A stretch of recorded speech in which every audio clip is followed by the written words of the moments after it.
Hello and welcome. This is me Alisha Shroff and you're watching Inspiria TV. Let's move forward with the news. Amid COVID-19, Merck's antiviral pill is a great news but might not be a game changer. The Molnupiravir pill could reduce death and hospitalization by half.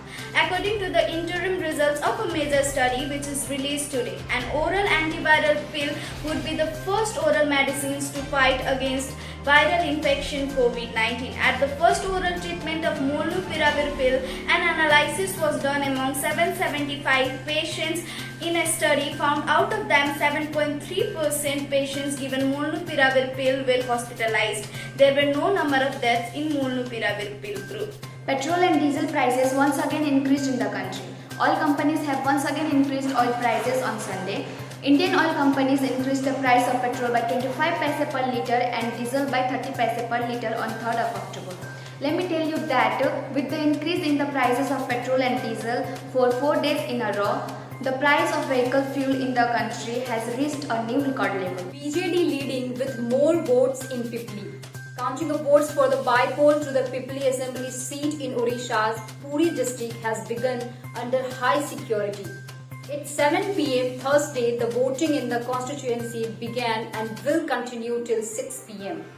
Around 78.24% of the 2.30 lakh voters availed oneself of their voting rights on Thursday till 5 p.m. Chief Minister Mamata Banerjee blames the DVC for the floods in West Bengal.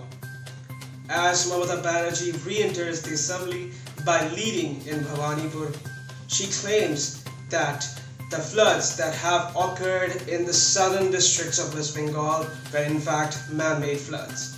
She blames the authorities of DVC, as in Damodar Valley Corporation, for discharging barrage water at 3 a.m. without any notice, and has asked the Prime Minister to carry out necessary actions.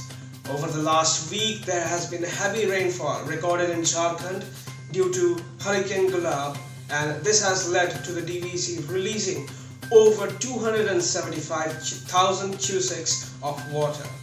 This has flooded many towns in the districts of Howrah, Bankura, Purulia, Asansol and West Medinapur. The Gorakhpur district in Uttar Pradesh has received almost 193 mm rainfall on Saturday, which records the highest rainfall till date. As per the officials and also looking at the records being kept by the meteorological department, the district has received the highest rainfall in the month of October in the last 127 years. According to India Meteorological Department's record, Gorakhpur had recorded 218.7 mm rainfall in the year 1894. After the heavy rainfall, now moderate to low rainfall is expected in the region in the next 24 hours. There were continuous rain from 8:30 a.m. on Friday to 8:30 a.m. on Saturday, leading to a dip in the temperature and waterlogging several parts of the district and affecting traffic movements. The NCB seized various illegal drugs from Cordelia Empress ship in Mumbai. The Narcotics Control Bureau on Saturday raided a cruise called the Cordelia Empress ship, which was recently inaugurated. A major event likely to be a rave party or musical voyage was going on. The team of NCB boarded the ship disguised as passengers and detained a number of people consuming illegal drugs. As per Samir Venkade, the Zonal Director of NCB, around 7 to 8 people were detained. The illegal drugs included cocaine, hashish and MDMA. Sikkim will ban packaged mineral water on January 1st, putting natural resources ahead of disposal bottles. Sikkim's Chief Minister P.S. Thamang on Saturday said that bundled mineral water will be restricted in the Himalayan state, beginning from January 1st, 2022. Sikkim is rich with regular assets that supply rich and high quality of drinking water. As indicated by Thamang, on the occasion of Gandhi Jayanti, he addressed the issue and stated that after the ban is imposed, people will prefer drinking water from the natural resources as it is far healthier than water obtained from plastic bottles. UPCM announces free education to girls till their graduation. On the birth anniversary of Gandhiji, Uttar Pradesh CM Adityanath on Saturday announces free scholarship to 1.5 lakh students and free education to girl child. all the students will get the scholarship transferred to their account so that they will not have any problem in further studies. Under this scheme, free education to girl till the graduation, but if there are two sisters in a family, only one will get the benefit. Ramlila and Durga Puja celebration allowed in Ghaziabad with some restriction. Durga Puja celebration were put in hold since 2020 due to COVID-19 pandemic. But this year, Ghaziabad administration has allowed Ramlila and Durga Puja celebration in public places with some restriction.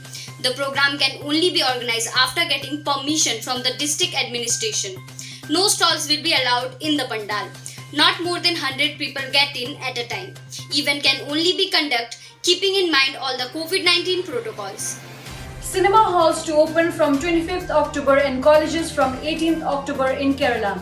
The state government said that movie theatres and auditoriums will function from 25th October with 50% occupancy. From 18th October, fully vaccinated students will be allowed to attend college. A young girl hailing from Bangalore gets awarded with Peace Image of the Year for a picture of her mother and grandmother. The first Indian ever to have gotten the Peace Image prize, Adya Arvind Shankar makes India proud with a picture where her mother is seen residing her head in the lap of Adya's grandmother. She received a diploma, a medal and a cheque of 1,000 euros. That's all for today. Stay tuned to listen more updated news in Inspiria TV.